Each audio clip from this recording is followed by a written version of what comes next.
My Boeta en Sissa, goeiemôre en wees gegroet in die wonderlike naam van Jesus op hierdie geseënde Woensdagoggend. Ek hoop julle het baie lekker geslaap en dat julle reg is om hierdie Woensdag aan te pak. Kom ek bid vir ons. Here, ek sê vir U vreeslik dankie dat U ons deur hierdie nag beskerm het. Dankie Here vir 'n nag van rus wat ons kon hê en baie dankie liewe Here dat ons gevul is met nuwe krag om hierdie dag te kan betree. Here, ek bid dat ons sal sukses behaal in alles wat ons gaan doen hierdie dag. Ek bid, liewe Here, vir voorspoed in my Boeta en Sissa se dag. Liewe Here, my gebed is ook dat U asseblief vir elkeen sal, liewe Here, lei dat waar U hulle wil gebruik. Ek bid in Jesus naam dat hulle sal bonatuurlike krag ontvang in situasies.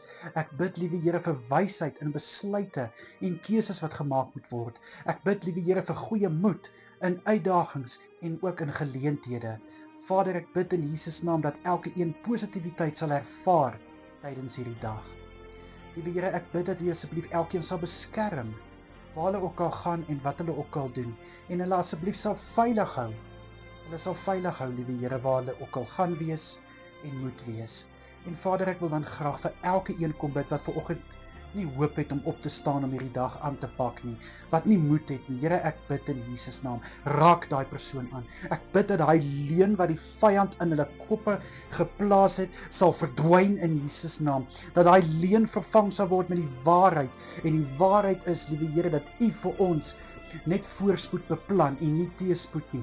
Ek bid in Jesus naam dat die waarheid hulle gaan vrymaak. Ek bid dat hulle gevul sal wees met nuwe moed, met nuwe krag, met nuwe hoop om hierdie dag aan te pak. Asseblief, Here, ek bid dat niks die vreugde wat U in hulle plaas sal kom steel nie. In Jesus Christus naam is dit my gebed vir hierdie dag vir elkeen. Amen en